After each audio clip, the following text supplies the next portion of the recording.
ಗುರುವಾರದಂದು ನಟ ದರ್ಶನ್ ಆಸ್ಪತ್ರೆಯಿಂದ ಡಿಸ್ಚಾರ್ಜ್ ಆಗಲಿದ್ದಾರೆ ಅನ್ನುವಂತ ಮಾಹಿತಿ ಸಿಗ್ತಾ ಇದೆ ಅನ್ನೋ ಮಾಹಿತಿಯನ್ನು ಈಗ ತಾನೇ ಕೊಟ್ಟಿದ್ವಿ.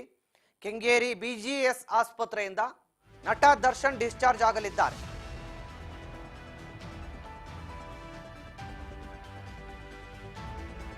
ಕಳೆದ 48 ದಿನಗಳಿಂದಲೂ ಕೂಡ ದರ್ಶನ್ ಬಿಜಿಎಸ್ ಆಸ್ಪತ್ರೆಯಲ್ಲಿ ಚಿಕಿತ್ಸೆಯನ್ನು ಪಡಿತಾ ಇದ್ದಾರೆ.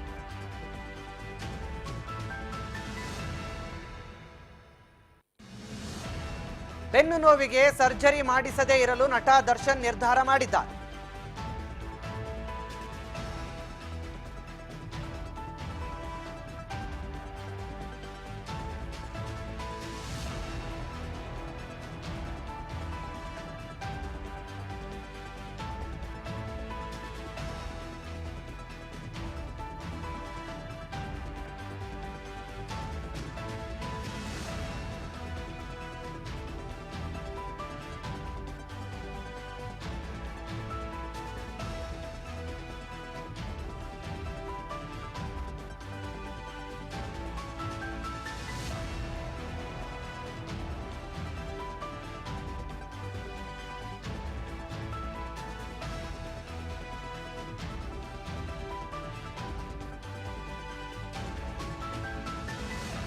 A2 ಆರೋಪಿ ದರ್ಶನ್ ತಮ್ಮ ಬೇಲ್ಗಾಗಿ ಶ್ಯೂರಿಟಿಯನ್ನು ಕೊಟ್ಟಿದ್ದಾರೆ ಕೋರ್ಟ್ಗೆ.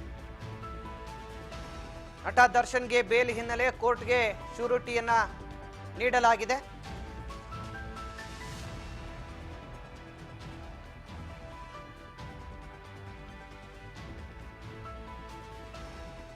A2 ಆರೋಪಿ ದರ್ಶನ್ರ ಶ್ಯೂರಿಟಿಯನ್ನ ಸ್ವೀಕರಿಸಿದ ಕೋರ್ಟ್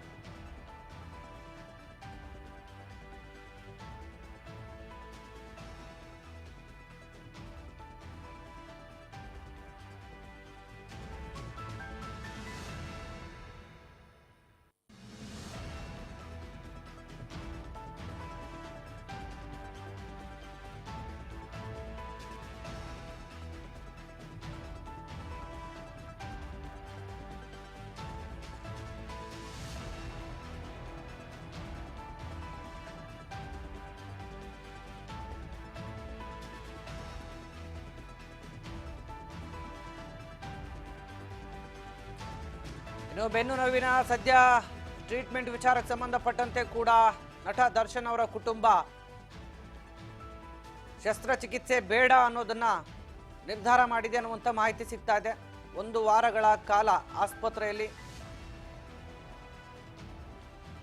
ಈಗಾಗಲೇ ಫಿಸಿಯೋಥೆರಪಿಯನ್ನು ಪಡಿತಾ ಇದ್ದಾರೆ. ಮುಂದೆ ಫಿಸಿಯೋಥೆರಪಿ ಮೂಲಕವೇ ಗುಣಪಡಿಸಿಕೊಳ್ಳಬೇಕು ಅನ್ನುವಂಥ ನಿರ್ಧಾರಕ್ಕೆ ದರ್ಶನ್ ಕುಟುಂಬ ಬಂದಿದೆ ಅನ್ನುವಂಥ ಮಾಹಿತಿ ಇದೆ.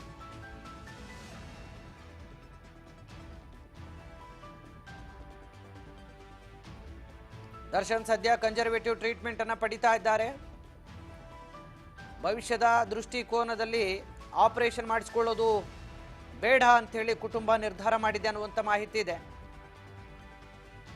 ಸದ್ಯ ಕನ್ಸರ್ವೇಟಿವ್ ಟ್ರೀಟ್ಮೆಂಟ್ ಜೊತೆಗೆ ಫಿಸಿಯೋಥೆರಪಿಯನ್ನು ಮಾಡಿಸಿಕೊಂಡ್ರೆ ಸಾಕು, ಬೆನ್ನು ನೋವನ್ನು ಗುಣಪಡಿಸಿಕೊಳ್ಳಬಹುದು ಅಂತ ವೈದ್ಯರ ಸಲಹೆ ಹಿನ್ನೆಲೆ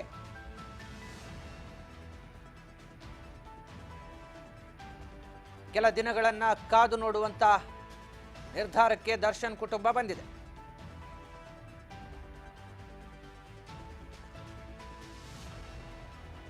ಈ ಕನ್ಸರ್ವೇಟಿವ್ ಟ್ರೀಟ್ಮೆಂಟ್ ಅಂತಂದ್ರೆ ಶಸ್ತ್ರಚಿಕಿತ್ಸೆ ಬದಲು ಅನುಸರಿಸುವಂತಹ ಪರ್ಯಾಯ ಚಿಕಿತ್ಸಾ ಪದ್ಧತಿಗೆ ಕನ್ಸರ್ವೇಟಿವ್ ಟ್ರೀಟ್ಮೆಂಟ್ ಅಂತ ಕರೀತಾರೆ. ಹೀಗಾಗಿ ಸರ್ಜರಿ ಮಾಡದೆ ಬೆನ್ನು ನೋವಿಗೆ ಮಾತ್ರೆ ಮತ್ತು ಔಷಧಿಗಳನ್ನು ಕೊಟ್ಟು ಗುಣಪಡಿಸುವಂತ ಪ್ರಯತ್ನದಲ್ಲಿ ವೈದ್ಯರಿದ್ದಾರೆ ಅನ್ನುವಂಥ ಮಾಹಿತಿ. ದರ್ಶನ್ ಬೆನ್ನು ನೋವಿಗೆ ಫಿಸಿಯೋಥೆರಪಿ ನೀಡಿ ಗುಣಮುಖ ಮಾಡುವಂತ ಪ್ರಯತ್ನ ಕೂಡ ಮಾಡ್ತಾರೆ ವೈದ್ಯರು ಅಂತ ಹೇಳಲಾಗ್ತಾ ಇದೆ.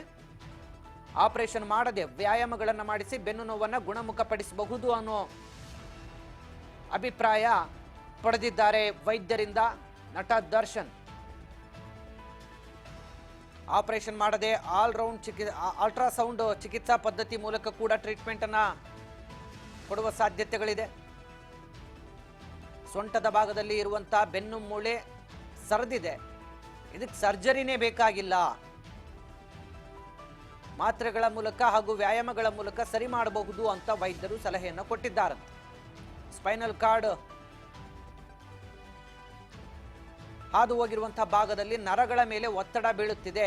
ಬೆನ್ನಿನ ಹುರಿಯ ಮೇಲೆ ಒತ್ತಡ ಹಿನ್ನೆಲೆ ಬೆನ್ನು ನೋವು ಜಾಸ್ತಿ ಆಗ್ತಿದೆ. ನರದ ಮೇಲೆ ಒತ್ತಡ ಆಗಿರುವ ಕಾರಣ ಫಿಸಿಯೋಥೆರಪಿ ಮತ್ತು ವ್ಯಾಯಾಮ ಅಗತ್ಯವಿದೆ ಅಂತ ವೈದ್ಯರು ಸಲಹೆ ನೀಡಿದ್ದಾರೆ ಅನ್ನುವಂಥ ಮಾಹಿತಿ ಇದೆ.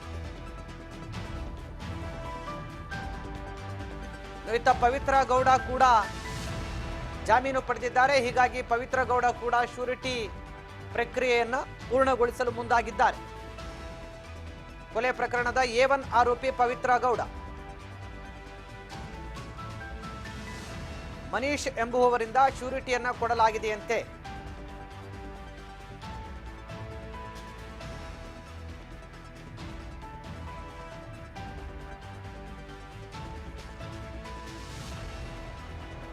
ಈ ಪ್ರಕರಣದ A1 ಆರೋಪಿ ಪವಿತ್ರ ಗೌಡಗೆ ಮನೀಶ್ ಎಂಬ ವ್ಯಕ್ತಿಯಿಂದ ಶ್ಯೂರಿಟಿಯನ್ನ ಕೊಡಲಾಗಿದೆ ಅನ್ನುವಂಥ ಮಾಹಿತಿ ಸಿಗ್ತಾ ಇದೆ. ಪವಿತ್ರ ಗೌಡ ಕೂಡ ಇವತ್ತೇ ಜೈಲಿನಿಂದ ಬಿಡುಗಡೆ ಆಗಲು ಷರತ್ತುಗಳೇನಿತ್ತು ಆ ಷರತ್ತುಗಳನ್ನು ಪೂರೈಸಲು ಮುಂದಾಗಿದ್ದಾರೆ. ಈಗ ಪವಿತ್ರ ಗೌಡ ಅವರಿಗೆ ಶ್ಯೂರಿಟಿಯನ್ನ ಕೊಡೋದಕ್ಕೆ ಮನೀಶ್ ಎಂಬುವ ವ್ಯಕ್ತಿ ಮುಂದಾಗಿದ್ದ. ಮನೀಶ್ ಎಂಬುವರ ವ್ಯಕ್ತಿಯ ಚಾಮರಾಜಪೇಟೆಯ ಆಸ್ತಿಯ ಶ್ಯೂರಿಟಿಯನ್ನ ಕೊಟ್ಟಿದ್ದಾರೆ. ಪವಿತ್ರ ಗೌಡ ಬಿಡುಗಡೆ.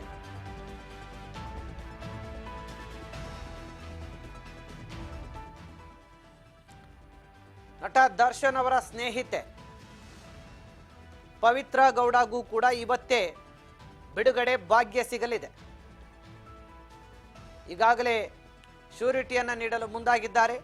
ಪವಿತ್ರ ಗೌಡಗೆ ಮನೀಶ್ ಎನ್ನುವ ವ್ಯಕ್ತಿ, ಆ ವ್ಯಕ್ತಿಯ ಚಾಮರಾಜಪೇಟೆಯ ಆಸ್ತಿಯ ಪತ್ರಗಳನ್ನು ಶ್ಯೂರಿಟಿಯಾಗಿ ನೀಡೋದಿಕ್ಕೆ ಮುಂದಾಗಿದ್ದಾರೆ. ಪವಿತ್ರ ಗೌಡ ಅವರ ಬಿಡುಗಡೆ